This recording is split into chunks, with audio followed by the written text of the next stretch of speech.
Ayan ma'am, good afternoon.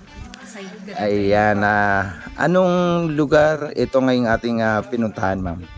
So yun po, honey. Hello po. Ngayon po, narito po tayo sa Isla Puting Bato na nasasakupan po ng Barangay Aloyon.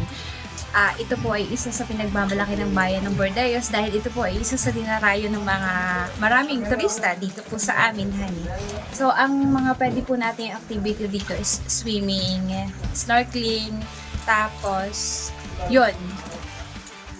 Maganda rin po dito ang mga rock formation na pwede nating kung halimbawa po at kayo ay mahilig mag-post, edi ito na po yung area para yung inyong picture maging Instagrammable. Yeah. Tapos, susunod po natin pupuntahan ay ang Luli Sandbar. Luli Sandbar, kaya po siya tinawag na Luli Sandbar dahil siya po ay pagka high tide ay lumulubog at pagka low tide naman po ay umuultaw. Kaya lulubog, lilitaw, kaya tinawag na Luli Sandbar. Okay. Tapos, ang sunod po nating pupuntahan ay ang Anilon Island. Siya po naman ay ang pwede rin po nating activity doon na swimming po, honey. Swimming, camping, ganun po. Pwede rin po kayong mag-overnight doon. Tapos, ang next po is yung Anilon Cave na pagka Anilon Cave.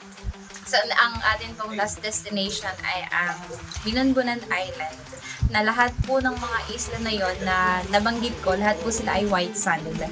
So, yun. Tara po at i-enjoy na natin. Tara na po at bisitahin ninyo ang aming bayan at ng inyong matuklasan ang natatanging ganda ng bayan ng Bordayos. Thank you, Mayora Gina Gonzalez! Yay! Love Bordeos! Love Philippines! Tara sa Bordeos!